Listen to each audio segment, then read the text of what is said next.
चुड़ैल की कहानी एक लोकप्रिय हिंदी कहानी है जो कि पीढ़ियों से चली आ रही है। ये कहानियाँ भारतीय कथाओं पर आधारित है और इसमें चुड़ैलों, डायन और भूतों के बारे में बताया जाता है। इन कहानियों का उपयोग अक्सर बच्चों को डरावने या उनके मनोरंजन करने के लिए किया जाता है। चुड़ैल की कहानियाँ हमेशा से ही लोगों के लिए एक रोमांच का विषय बनी रहती है। इन कहानियों को अधिकतर भारत के ग्रामीण क्षेत्रों में सुनाया जाता है। कई लोग चुड़ैलों की कहानियां सुनने के बाद ऐसा सोचते हैं कि सच में चुड़ैल होती है और कई लोग इसे बस अफवाह की तरह देखते हैं। हम अपने ब्लॉग में चुड़ैल भूतों की कहानियां बताते रहते हैं ताकि आप लोगों का मनोरंजन हो सके। हम इस कहानी में 5 चुड़ैल की कहानी साझा करेंगे। हाय फ्रेंड्स, स्वागत है आप सभी लोग का फिर से एक नई कहानी के साथ। तो चलिए कहानी को शुरू करते। कहानी शुरू करने से पहले अगर आप लोग चैनल पर नए आए तो प्लीज़ चैनल को सब्सक्राइब कर लीजिए और घंटी के बेल आइकन को ज़रूर से प्रेस करके क्लिक कर लीजिएगा ताकि आने वाले हर वीडियो के नोटिफिकेशन आप सबको सबसे पहले मिल सके। तो चलिए कहानी को शुरू करते हैं। 5 चुड़ैल की कहानी। नंबर 1, लाश खाने वाली चुड़ैल। राहुल नाम का एक लड़का था। उसे भूतों के बारे में जानने का बड़ा शौक था। वह हमेशा भूतों और चुड़ैलों की कहानियां पढ़ता रहता। वह यह जानना चाहता था कि भूत होते भी हैं या ये सब बस एक मनगढ़ंत कहानी है। लोग बाग बस एक डर का माहौल बनाने के लिए ही ऐसा कहते हैं कि चुड़ैल होती है। वो यही सब सोचता रहता था। इस बात का पता लगाने के लिए उसने एक तरकीब निकाली। उसने अपने दोस्तों से कहा कि पास के कब्रिस्तान आज रात हम दोनों चलेंगे और पूरी रात वहां जाग के पता करेंगे कि चुड़ैल होती है कि नहीं। उसका दोस्त चलने के लिए तो तैयार हो गया, कब्रिस्तान के अंदर जाने से मना कर दिया। राहुल जी हो गया। जैसे ही रात हुई दोनों कब्रिस्तान के पास पहुंच गए। राहुल अंदर चला गया और राहुल का दोस्त वहीं कब्रिस्तान के बाहर इंतजार करने लगा। कुछ घंटे बीत जाने के बाद राहुल के दोस्त ने राहुल को कॉल किया और उससे पूछा, भाई क्या चुड़ैल दिखी? राहुल ने जवाब दिया, नहीं। इस पे उसके दोस्त ने राहुल को बोला, तू बाहर आ जा, घर चलते हैं हम लोग, मुझे बहुत नींद आ रही है। पर राहुल ने अपने दोस्त से कहा, तुझे नींद आ रही तो बाहर ही सो जा। आज मुझे पूरी रात यहीं रुकना पड़ा तो भी मैं रुकूंगा। मुझे आज पता करना है कि चुड़ैल होती है कि नहीं, और जैसे ही मुझे चुड़ैल दिखाई देगी भाई भाग के तेरे पास आ जाऊंगा। इसके बाद राहुल का दोस्त कब्रिस्तान के बाहर ही सो गया और राहुल अंदर चुड़ैल का इंतजार करने लगा। काफी समय चुड़ैल का इंतजार करने के बाद राहुल को नींद आने लगी और राहुल वहीं सो गया। अभी राहुल की नींद लगी ही थी कि उसे वहां पे फावड़े से जमीन खोदने की आवाज आने लगी। राहुल ने उठ के बैठ गया और उसने देखा कि एक सफेद साड़ी पहनी हुई औरत फावड़े से एक कब्र खोद रही है। राहुल ध्यान से देखने लगा कि आखिरकार ये औरत कब्र क्यों खोद रही है। थोड़ी देर में उस औरत ने कब्र से एक लाश को बाहर निकाला और जंगली जानवरों की तरह आवाज करके उस लाश को नोच नोच के खाने लगी। इतना भयंकर नजारा देख के राहुल के हाथ पैर कांपने लगे। डर से पसीना पसीना हुआ। राहुल चुपचाप झाड़ियों में छुपा रहा और हनुमान चालीसा पढ़ता रहा। वो भगवान से बस यही मना रहा था कि हे भगवान, आज बचा लो, आज के बाद कभी भी कब्रिस्तान में नहीं आऊंगा। काफी देर तक चुड़ैल ने उस मुर्दे को खाया और फिर बचे हुए आधे मुर्दे के शरीर को कल खाने के लिए उसे वापस कब्र में गाड़ने लगी। तभी राहुल के साथ एक हादसा हो गया। राहुल के दोस्त राहुल का हाल चाल पूछने के लिए राहुल को कॉल कर दिया। कॉल की आवाज सुनते ही वो चुड़ैल राहुल की तरफ देखी। झाड़ियों में छुपे होने के कारण राहुल ने सोचा चुड़ैल उसे देख नहीं पाएगी, पर ऐसा नहीं था। पलक झपकाते ही वो चुड़ैल राहुल के सामने खड़ी हो गई। चुड़ैल को अपने नजदीक देखकर राहुल का शरीर ठंडा पड़ गया और वो वहीं पे जम गया। चुड़ैल आराम से राहुल का हाथ पकड़कर अपने साथ उसे ले जाने लगी। राहुल बिना किसी विरोध के उसके साथ जाने लगा। चुड़ैल आधी खाई हुई लाश के कब्र के पास पहुंची और उस मुर्दे की लाश को बाहर फेंक दिया और राहुल को उस कब्र में दफन करने के लिए राहुल को कब्र के अंदर सुलाने लगी। तभी वापस से राहुल का कॉल आया। मोबाइल का रिंगटोन सुन के राहुल को होश आया और वो चिल्लाते हुए वहां से भागने लगा। राहुल जिधर भी भागता चुड़ैल उसके सामने खड़ी हुई मिलती। अब राहुल को उसकी मौत सामने नजर आ रही थी। राहुल चिल्लाते हुए अपने दोस्त के तरफ भागा। तभी राहुल की आवाज़ सुन के उसका दोस्त कब्रिस्तान के अंदर आ गया और राहुल को देखा वो पागलों की तरह इधर उधर भाग रहा है। उसने राहुल को एक जोर से तमाचा मारा और उससे पूछा, चिल्लाते हुए ऐसे क्यों भाग रहा है? मैं यहीं तेरे पास तो हूँ। राहुल ने अपने दोस्त को बताया, यहाँ सच में चुड़ैल है। इतना सुनते ही राहुल के दोस्त ने राहुल का हाथ पकड़ा और दोनों कब्रिस्तान के बाहर भाग गए, सीधा अपने घर गए। राहुल ने घर पहुंच के सारी घटना अपने दोस्त को बताई। उसके बाद वो दोनों कभी भी उस कब्रिस्तान के आसपास भी नहीं गए। चुड़ैल की कहानी। कहानी नंबर 2, लड़की की आत्मा। चुड़ैल की कहानी। यह एक सच्ची घटना है। मोहन नाम का एक ऑटो ड्राइवर ऑटो चला के उससे जो पैसा कमाता उससे अपना घर चलाता था और ज़्यादा पैसा कमाने के चक्कर में उसने रात को भी ऑटो चलाने लगा। रात में सवारी कम मिलते थे जिससे उसका ज़्यादा फायदा नहीं हो पा रहा था, इसलिए उसने अगली रात के पास के ही शहर में रेलवे स्टेशन पे चला गया। काफ़ी देर से उसे कोई सवारी नहीं मिली। रात बहुत हो चुकी थी। एक लास्ट ट्रेन आने वाली, उस ट्रेन की सवारी के लिए मोहन स्टेशन में इंतजार करने लगा। बरसात का मौसम होने की वजह से वहाँ जोर जोर से बारिश होने लगी। तभी ट्रेन भी आ गई। कुछ ही देर में एक सुंदर सी लड़की मोहन के पास आई और उससे बोली, मुझे सोहागपुर जाना है। मोहन ने उस लड़की से कहा, सोहागपुर जाने के लिए रात का किराया 800 रुपये है। लड़की ने उससे कहा, ठीक है, अभी मेरे पास सिर्फ 500 रुपये है। मैं घर पहुंच के अपने बचे हुए 300 रुपये भी दे दूंगी।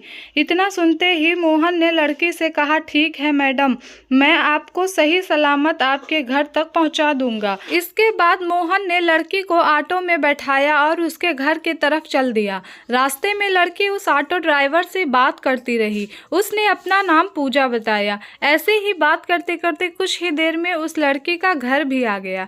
लड़की ऑटो से उतरी और बाकी के पैसे लेने के लिए घर के अंदर चली गई और मोहन वहीं बाहर ऑटो में इंतजार करने लगा। काफी देर इंतजार करने के बाद भी जब वो लड़की बाहर नहीं आई तो मोहन ने घर का दरवाजा खटखटाया। घर के अंदर से एक औरत बाहर निकली। मोहन उससे बोला, यहाँ एक लड़की मेरे ऑटो से आई है, इसके 300 रुपये बाकी। वो पैसे लेने अंदर गई थी पर अभी तक वापस नहीं आई। आप मेरे पैसे मुझे जल्दी से दिलवा दो, मुझे लेट हो रहा है। इस पर उस औरत ने कहा, कौन सी लड़की? यहाँ तो बस मेरे पति और मैं ही रहते हैं। फिर मोहन ने कहा उसने अपना नाम पूजा बताया था। इतना सुनते ही वो औरत हैरान हो गई। उसने मोहन को अपने घर के अंदर ले जाके दीवार पे टंगी अपनी बेटी की फोटो दिखाई। वो फोटो देखते ही मोहन बोला, हाँ ये वही लड़की है। तब तक उसके पति भी अपने कमरे से बाहर आ गए और उन्होंने बताया, ये कैसे हो सकता है? ये हमारी बेटी है। ये 3 साल पहले अपनी पढ़ाई पूरी करके हमारे घर आ रही थी, तभी एक ट्रक से उसका एक्सीडेंट हो गया। वो अब मर चुकी है। ये सुनते ही मोहन के होश उड़ गए और वो वहां से भाग निकला। जैसे ही वो ऑटो के पास पहुंचा, उसके सीट पे बचे हुए 300 रुपये रखे थे। पैसे देख के मोहन की और हालत खराब हो गई। वो पैसा वहीं फेंक के मंत्र पढ़ते हुए वहां से भाग गया। उसके बाद मोहन ने कभी भी रात में ऑटो नहीं चलाया। कहानी नंबर 3, कौन थी वो? चुड़ैल की कहानी। यह कहानी बहुत साल पुरानी है। अंकित नाम का एक लड़का था। अंकित का उसकी माँ के अलावा कोई भी नहीं था, इसलिए अंकित पढ़ाई पूरी होने पे अंकित की माँ ने उसकी शादी करा दी। अंकित भी पढ़ाई पूरी होने पे अपनी नौकरी की तलाश करने लगा। जल्द ही उसकी नौकरी पास के ही शहर में लग गई। अंकित अब अपने गांव से ही रोज नौकरी के लिए जाता, पर शहर आने जाने में ही उसका बहुत सारा समय बर्बाद हो जाता। इसलिए उसने अपने परिवार के साथ शहर में ही किराए के मकान में रहने का फैसला किया। जल्द ही उसे एक किराए का घर मिल गया। अंकित की माँ और उसकी बीवी को भी वो घर पसंद आया, इसलिए दूसरे ही दिन वो लोग वहाँ शिफ्ट हो गए। उस घर में कुछ दिन तो सब नॉर्मल चला, पर एक दिन सुबह सुबह जब अंकित ऑफिस गया, उसकी बीवी किचन में काम कर रही थी तो उसके सामने से एक तेजी से गुजरी। उसने सोचा शायद उसकी सास होगी और अपने काम में लग गई। कुछ समय बाद ऐसा फिर से हुआ। लगा कोई औरत दौड़ते हुए किचन के पास से निकली। अंकित की बीवी एकदम से डर गई और अपनी सास को आवाज लगाने लगी। पर उधर से कोई जवाब नहीं आया। फिर उसने अपनी सास को सारे कमरे में देखा तो उसकी सास कहीं नहीं दिखी। पत्नी ने अपनी सास को फ़ोन किया और पूछा, आप कहाँ हैं? उसकी सास ने जवाब दिया, मैं तो सुबह ही मंदिर आ गई थी, बस थोड़े ही देर में घर पहुंचने वाली हूँ। रात के समय अंकित की पत्नी ने इस घटना के बारे में अंकित को बताया। अंकित ने पत्नी का वहम समझ के इस बात पे ज़्यादा ध्यान नहीं दिया। अगले दिन फिर से ऐसा हुआ तो उसकी पत्नी बिना खाना बनाए ही किचन से बाहर निकल गई। जब सास वापस आई तो उसने पूछा, तुम बाहर क्यों बैठी हो और खाना क्यों नहीं बनाया? पत्नी ने सास को सारी बात बता दी। सास हंसते हुए बोली, अरे बेटी, ऐसा कुछ नहीं होता, शायद तुम थक गई हो इसलिए ऐसा लग रहा है तुम्हें। तुम आज आराम करो, खाना मैं बना दूंगी। इतना बोल के सास किचन में खाना बनाने चली गई। जब वो खाना बना रही थी तभी उसको ऐसा लगा जैसे उसके बालों को कोई बहुत तेज से खींच के हंसते हुए वहां से भागा है। अब उसकी सास भी बहुत घबरा गई और उसने अंकित को फ़ोन करके सारी बातें बताई। अंकित तुरंत ऑफिस से छुट्टी लेकर वापस घर आ गया। आसपास वालों से पूछने पे पता चला कि इससे पहले जो परिवार यहाँ रहता था उनके घर की एक औरत की मौत किचन में आग लगने की वजह से हो गई थी। बस फिर क्या था, अंकित तुरंत ही उस घर को खाली करके वापस अपने गाँव चला गया और बाद में उसने एक शहर के बीच एक अच्छा सा घर किराए से लेके रहने लगा। कहानी नंबर 4, ऑटो में मिली चुड़ैल। चुड़ैल की कहानी। ये कहानी है राहुल की। राहुल कई सालों से एक लोकल न्यूज़ ऑफिस में काम करता था। एक शाम जब ऑफिस की छुट्टी होने वाली थी तो अचानक से एक ज़रूरी काम आ गया जिसे सिर्फ राहुल ही कर सकता था। इसलिए राहुल को ऑफिस से निकलने में रात के 2 बज गए। रात के 2 बजने के कारण राहुल को घर जाने के लिए कोई साधन नहीं मिल रहा था। अभी कुछ देर में एक ऑटो राहुल की तरफ आता हुआ दिखा। राहुल ने ऑटो वाले को रोका और उसे अपने घर का छोड़ने के लिए कहा। ऑटो वाले राहुल को ऑटो में बैठा के उसके घर की तरफ चल दिया। कुछ दूर चलने के बाद रास्ते में 2 औरत मिली। वो भी ऑटो वाले हाथ देकर रोकने का इशारा किया। तभी ऑटो वाले ने राहुल से पूछा, सर, इनके लिए ऑटो रोकूं या नहीं? राहुल ने कहा, अरे इन्हें भी बैठा लो, बेचारी रात में कहाँ भटकेंगी। फिर ऑटो वाले उन दोनों औरतों से बात की और उनके बीच रास्ते में ही उतरना था। फिर दोनों औरतें राहुल के बगल में आके बैठ गईं। राहुल इधर उधर ध्यान न देते हुए अपने फ़ोन में न्यूज़ देख रहा था। कुछ ही देर में रेलवे क्रॉसिंग आया और वहां एक औरत उतर गई। राहुल इन सब बातें पर ध्यान न देते हुए अपना न्यूज़ पढ़ने में लगा रहा। तभी रेलवे क्रॉसिंग खुला। ऑटो कुछ दूर आगे बढ़ा ही था कि दूसरी औरत ने राहुल के पैर पे अपना पैर रखा और उससे कहा, भैया, आपने उस औरत के पैर देखे? राहुल ने जवाब दिया, नहीं, क्यों, क्या हुई? वो कहने लगी, उस औरत के दोनों पैर उल्टे थे। फिर राहुल ने कहा, तो इसमें क्या हुआ अगर पैर उल्टे थे तो? तब उस औरत ने कहा, भैया, सिर्फ चुड़ैल के पैर उल्टे होते हैं। उस औरत की बात सुनते ही राहुल हंस पड़ा और कहा, ऐसा कुछ नहीं होता। औरत ने गुस्से में आके कहा कि अच्छा ये बात है तो मेरे पैर देखो। राहुल ने उस औरत के पैर की ओर देखा। उस औरत के भी पैर उल्टे थे। फिर राहुल ने उस औरत के चेहरे की तरफ देखा। एकदम डरावना चेहरा, पीले पीले दांत, चेहरे की चमड़ी फटी हुई थी। इतना भयानक दृश्य देख के राहुल वहीं बेहोश हो गया। तभी ऑटो के सामने वो दूसरी चुड़ैल भी आ गई। उसको देख के ऑटो ड्राइवर जोर से चिल्लाया और ऑटो सामने के एक पेड़ से टकरा गई। वे दोनों वहीं बेहोश हो गए। जब उन्हें होश आया तो वे दोनों हॉस्पिटल में भर्ती थे। ऑटो का एक्सीडेंट होने की वजह से उन दोनों को चोट लग गई थी। उसके बाद राहुल कई दिनों तक डरा हुआ रहता था और रात को अच्छे से सो नहीं पाता। कहानी नंबर 5, चुड़ैल की हवेली। चुड़ैल की कहानी। एक समय की बात है, शहर से कुछ दूरी पे एक पुरानी हवेली थी। उस हवेली में कोई नहीं रहता था। काफी समय से वो हवेली बंद पड़ी थी। उस हवेली का मालिक उसे बेचना चाहता था और उस हवेली को कोई खरीदने के लिए तैयार नहीं था, क्योंकि सबका मानना था कि उस हवेली में एक चुड़ैल रहती है। हवेली का मालिक उससे बहुत ही कम दाम में बेचने को तैयार था। फिर उस हवेली को किसी ने नहीं खरीदा।